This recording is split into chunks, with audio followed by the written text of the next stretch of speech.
The NINJA FOODI Deluxe 8-quart pressure cooker. Brand new on the market. I just got it today, and I can already see I think I'm going to like it. New controls. Got a deluxe reversible rack that holds up to 2 times more capacity. It's got a yogurt feature, something no other foodie has. It's got a recipe book that comes with it that has 50 recipes, and in those 50 recipes, some of them are just for this device. So we're not going to cook in it today, right now. I may cook in it and I'll soon have up cooking videos, but we're going to get it out, get the look and feel of it, just kind of get used to it. And we're going to do the water test, which is not a bad idea on any pressure cooker that you buy, especially if it's your first time. But we're going to do the water test just to get an idea of how all these functions operate. I'm John Sanders. Welcome to In the Kitchen with Jelly 007. Let's get this started and get it out of the box. Okay, so here is everything that was in that box. Here is the new reversible rack, which is fairly similar to the old one. You can flip it over just like the other one or turn it this way to cook on. The new part about the new rack is this right here. You set this on there and you got 2 layers. You can cook whatever here and something right here at the same time. So it does double the capacity, and that's a good idea. It came with all this paperwork. It came with register now for an exclusive accessory offer. So I don't know what that is yet because I have not registered mine. I will, I assure you. But I'm assuming you'll get an offer for some of these accessories here, maybe at a discounted price, not sure.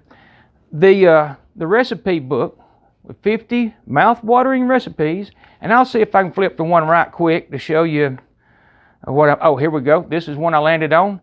It's the deluxe. They're indicated by deluxe recipe, uses deluxe reversible rack. And I've saw several in here, and there was another one. They're not all that, just some of them. And I haven't counted them, but if you saw that one when I flipped by it, the meatball Parmesan sub, that's another deluxe recipe.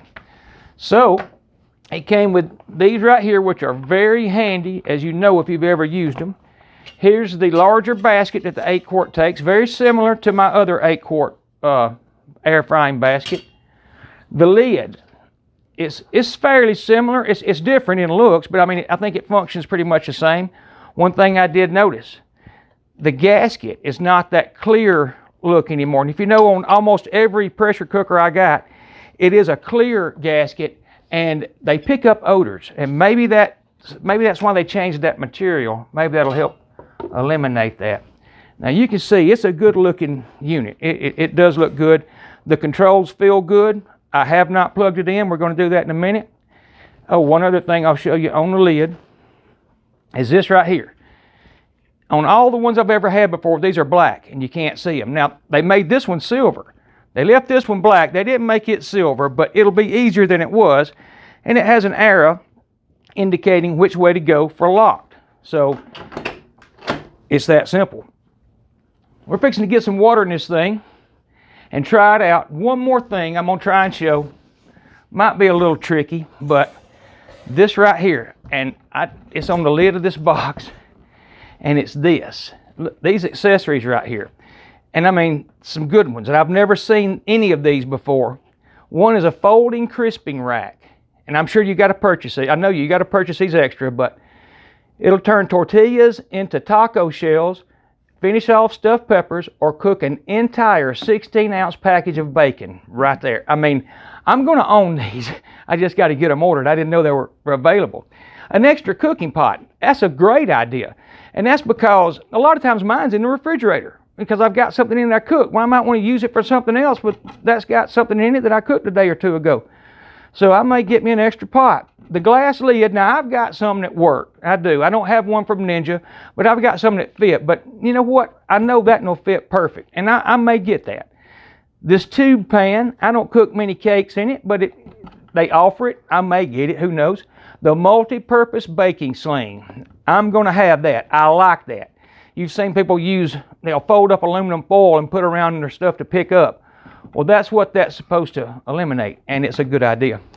So, that being said, we're going to get this thing plugged in, get the 3 cups of water in it, kind of play around with the controls and see how it does. And I'll be right back. Okay, so everything's been washed. I'm going to turn it on, and we're going to kind of play with the controls to kind of give you an idea of what they do. And so far, so good. I've toyed with them. They're common sense and straightforward. And here we go. We're going to start it up. One thing it does is it defaults back to the last place you had it set, and that's what it's done here. That's the last place I had it set.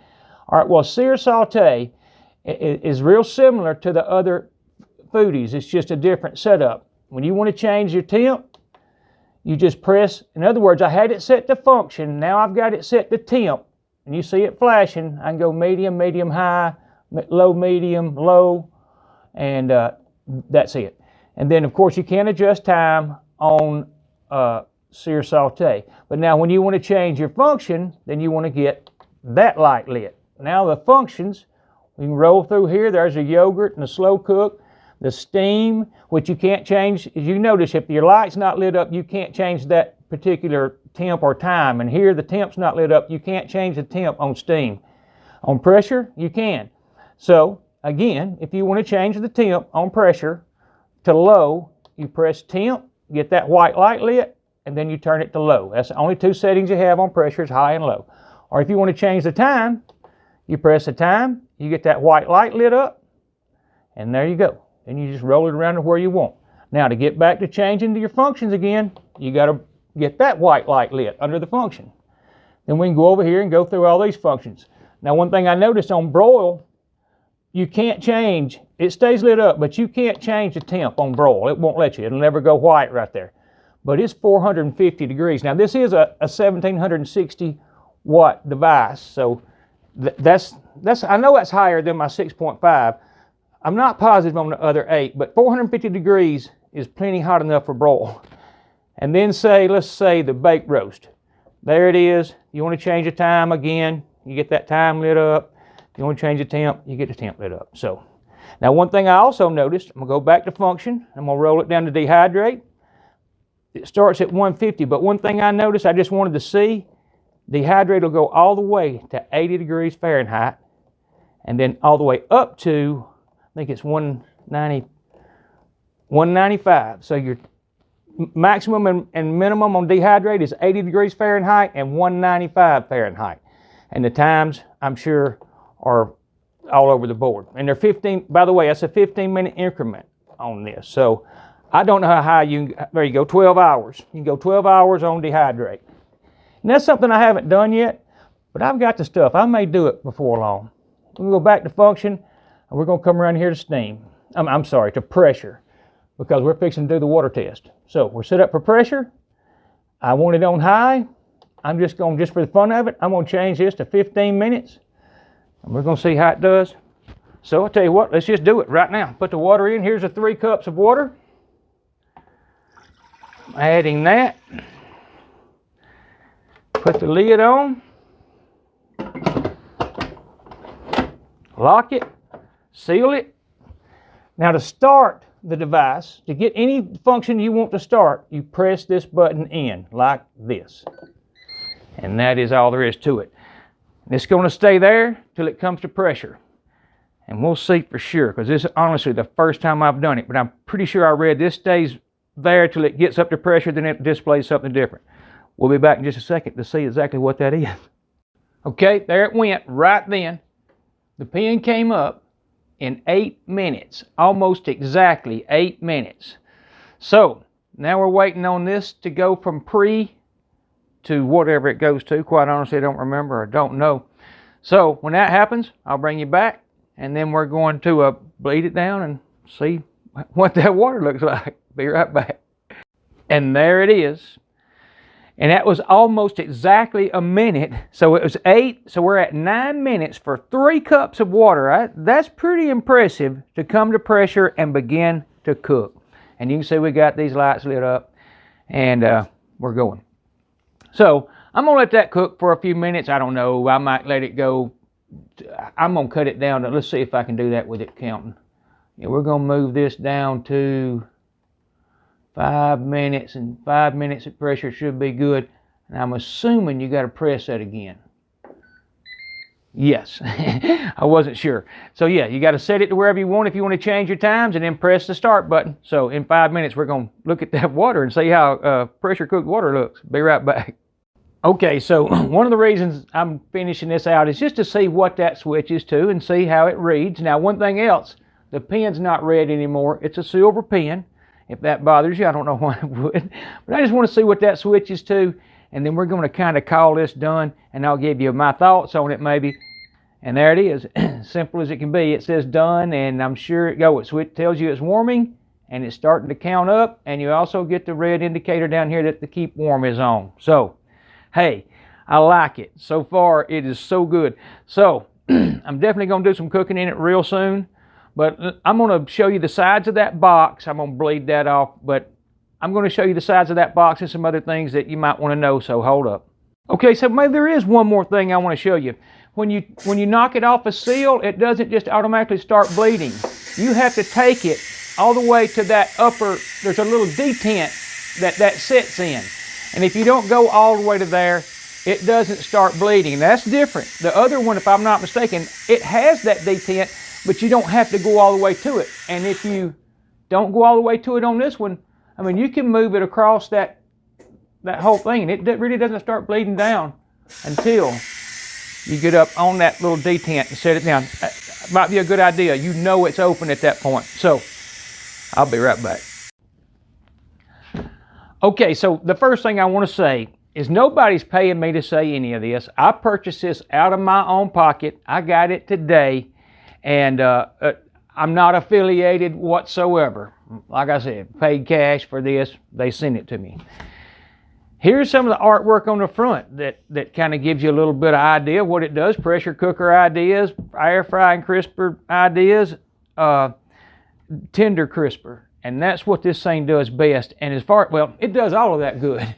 But this right here is the part that really makes it unique and different than any other device on the market. And I know I sound like a salesman for them. I'm not. This is just my honest opinion, and I don't want to come off that way because that's not the situation. This right here, take that chicken. Well, here it is.